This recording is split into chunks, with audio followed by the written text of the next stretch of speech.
Dear Dumb Diary. Hi, Caitlin. Buddy here. It's time for episode 3 of Dear Dumb Diary. But before we start with episode 3, let's review episode 2, shall we? Okay, real brief.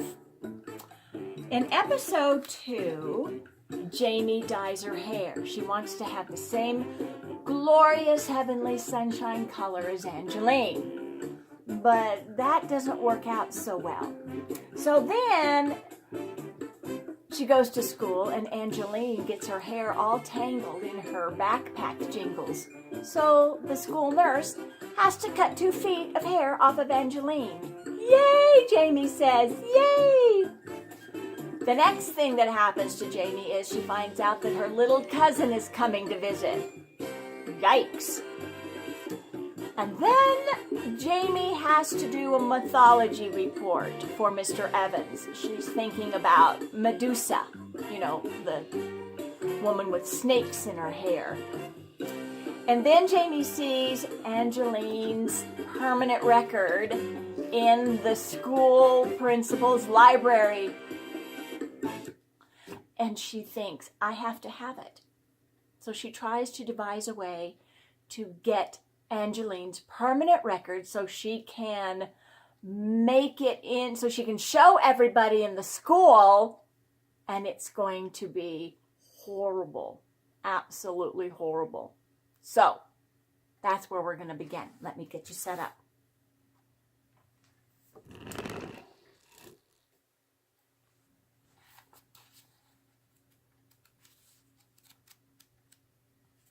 Okay, here we are. We're going to start with Thursday the 19th. Dear Dumb Diary, okay. Maybe Angeline does still bug me a little. I just had to have Angeline's permanent record, and the only way to do it was to get sent to the principal's office again. So, at lunch today, Miss Brentford, the neck-waggling cafeteria monitor, lost her mind and said that nobody could leave the cafeteria until they had finished the meatloaf. She was staring at us, and we were staring at her, and you could have cut the tension with a knife, which is something you could not do with the meatloaf. Miss Brentford, Jamie, school is an endless battle between the forces of good and the fat-necked forces of evil. Well, suddenly, a big honking slab of the shiny, slippery meatloaf came flying through the air and smacked Miss Brentford right in the neck blubber.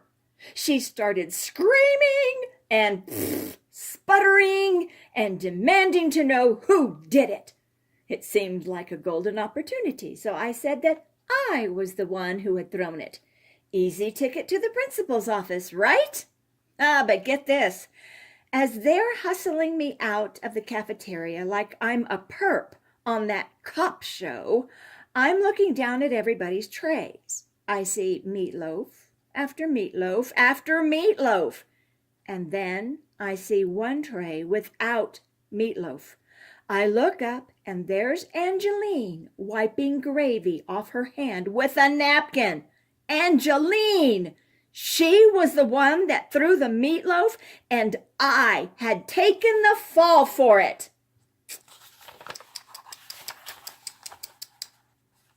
Of course, I got a lecture from the principal, and he might have even mentioned where the heckistan. Plus, he banned me from eating school lunches for 2 weeks. I got the feeling that he thought that was a much worse punishment than it actually was. And to make things worse, of course, I did not get Angeline's permanent record. I mean, what did I think I was going to do? Knock the principal out with a karate kick and just grab the folder out of the file cabinet?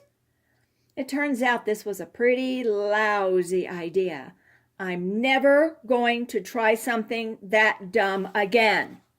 Here's her idea. even if you are justified like I am, kicking a principal's head off is still not entirely right. Friday the 20th. Dear Dumb Diary. Well, I tried something that dumb again. Between classes, I saw the principal talking to Miss Anderson, who was a teacher and therefore old, but is beautiful enough to be a waitress, and all the men teachers talked to her for a long time. I ran all the way to the office and walked right in and asked to talk to the principal. He wasn't there, so one of the secretaries told me to come back later. But I told her I had a private matter to discuss with him, and could I leave him a note? Then I told her that with that beret on, I thought for a second she was one of the school cheerleaders. She actually believed it. Oh, we older women are so gullible, aren't we?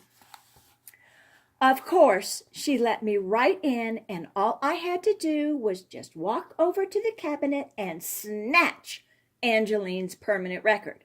I know what you're thinking, Dumb Diary. You are thinking that I am the smartest chick in the world, and you're right. I am the smartest chick in the world because I have a giant pulsating brain. And later on, the smartest chick in the world forgot Angeline's file at school on a Friday. So now I'll have OCD about it all weekend. Okay, maybe my brain looks more like this than that. Saturday the 21st. Dear Dumb Diary. What's the name of that little animal with the big head and the sharp little teeth? Oh yeah, Eddie. My aunt dropped off Cousin Eddie today with his permanently sticky face and Robot Avenger backpack. She had a big, long list of things he liked and things he didn't. But most of all, she said, don't give him anything with strawberries in it because he's allergic. Mom keeps washing his face, but like 3 minutes later, he's sticky again. He's like a donut that secretes its own glaze. Mom yelled at me for using my finger to write, "Wash me," on his cheek.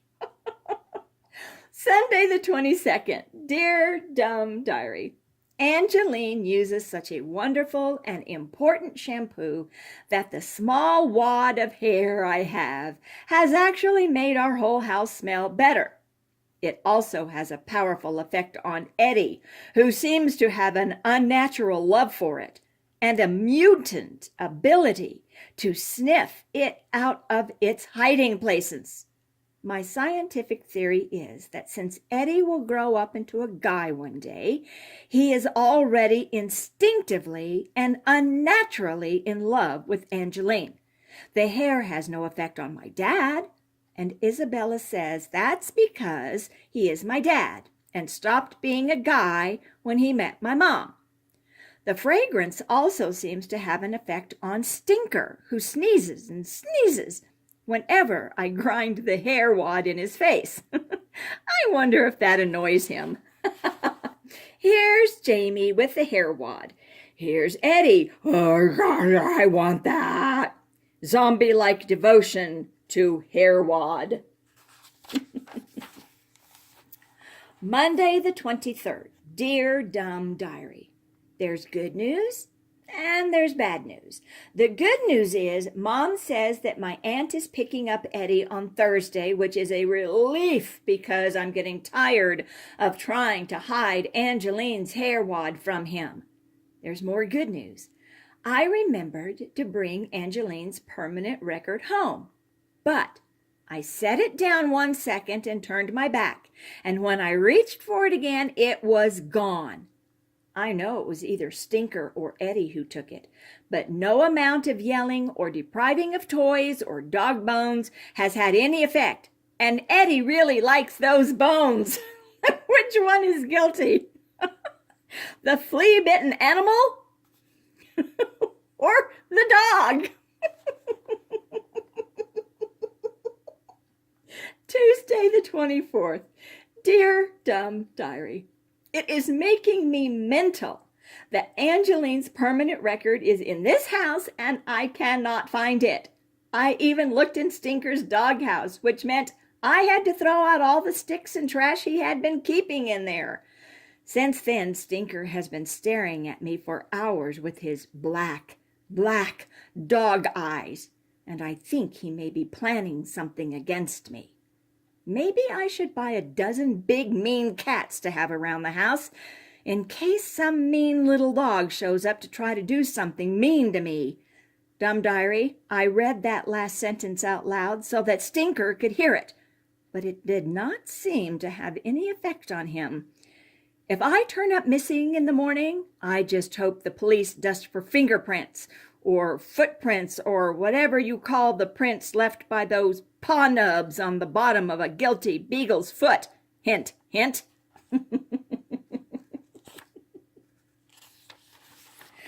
Wednesday, the 25th. Dear Dumb Diary, I'm angry on the outside, but I'm far angrier on the inside. I finally finished my mythology report, in spite of distractions like Cousin Eddie clawing at the door to get in, and the frustrating knowledge that there could be something so joyfully horrendous in Angeline's folder that it could be used to reduce her to a tiny quivering lump of sobbing goo. And I do not know where the folder is. Happily, Mom told me that Eddie won't be here much longer. My aunt is meeting us at school tomorrow morning to pick him up. Yay! I wonder if I'll miss having him around the house. I didn't miss Stinker's frantic itchy butt disease when that cleared up, so I think I'll be okay when Eddie is gone. The world of the beagle. Does it revolve around his butt? Itches a little, itches medium, total freak out, knock a table over itchiness. Asleep, but it still itches. Thursday the 26th. Dear Dumb Diary, Stinker ate my mythology report. I guess at least now I know what he's been planning. He was waiting for me to finish it. Here's how I know he was doing it to get back at me. He only ate the words. He left the paper margins in his bowl like pizza crust.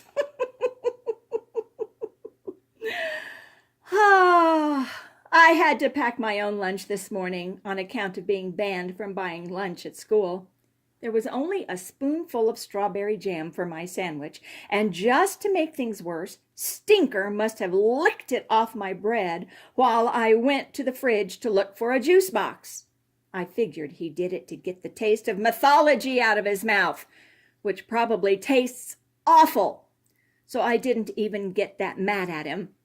My mom finished packing my lunch and stuck it in my backpack. Here's Stinker, drinking mouthwash, toothpaste, mints. Mythology might taste worse than Mom's cooking. Is that even possible? Mom's cooking is pretty darn bad. So there I was, Dumb Diary.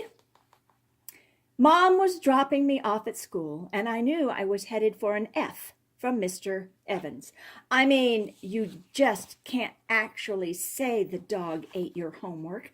I have to give that mean little beagle credit. Stinker played that one beautifully.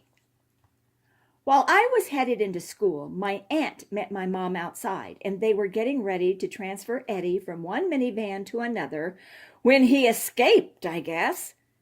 And the way I know that is because while I was walking the walk of the condemned toward Mr. Evans' class, a small, dirty savage went whipping past me in the halls with his little robot Avenger backpack, followed by my screaming aunt.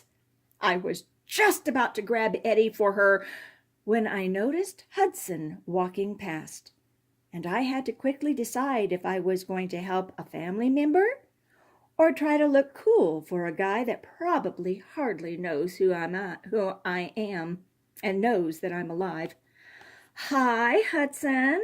I said, as Eddie scrambled out of sight around the corner, followed by my aunt, who I think was starting to cry. I walked into Mr. Evans' class, knowing full well that I would be going first. Mr. Evans called on me to stand up in front of the class and give my presentation. I had just started to say, "Mr. Evans, I don't have my," when Eddie ran into the class. His face was swollen and his tongue was so thick I couldn't understand whatever he was jabbering. I suddenly knew that Stinker had not licked my bread this morning. Eddie had. I guess he really is allergic to strawberries. Eddie was so puffy he looked like a picture of himself somebody had drawn on a balloon. Eddie before, Eddie after. Eddie saw my backpack. At the same time, I saw him use his supernatural hair wad locating ability against me, and we both lunged for it. But the little demon child was faster, and he managed to get his big round head inside the backpack before I could stop him. When I finally pulled his head out, he had Angeline's hair clump stuck like a beard to his always sticky face. With his dirty clothes and beard and weird swollen face jabbering, he didn't seem human. Blah, blah, blah, blah, blah. Ek, foo, foo, is what he says. Dear, what a mess he is. Oh, my goodness. The fact that I was holding Eddie around his neck as he kicked and growled and clawed at the air did not do much to create the impression that he was a human being either. Wow. Jamie. Mr. Evans jumped to his feet and turned red and started bulging his forehead vein at us and was all, "Do you know this child, Jamie?" That's when I realized that the next thing out of my mouth was going to get me failed. And also nicknamed throughout the school as the girl with the crazy cousin, or something worse. Mike Pinsetti was quickly jotting down a few nickname ideas on a sheet of paper. You could tell he was trying out a few things. I thought about pitching Eddie out the second-story window. The end of episode 3. What an hysterical... Whoa, look at this hair. That's kind of crazy, too. Kind of fits with Jamie's day. Anyway, Caitlin, I hope you enjoyed episode 3 of Dear Dumb Diary. I did. So, until we read episode 4, which will be the last episode, and then we can move on to something else just as exciting. Buddy says, ta-ta for now.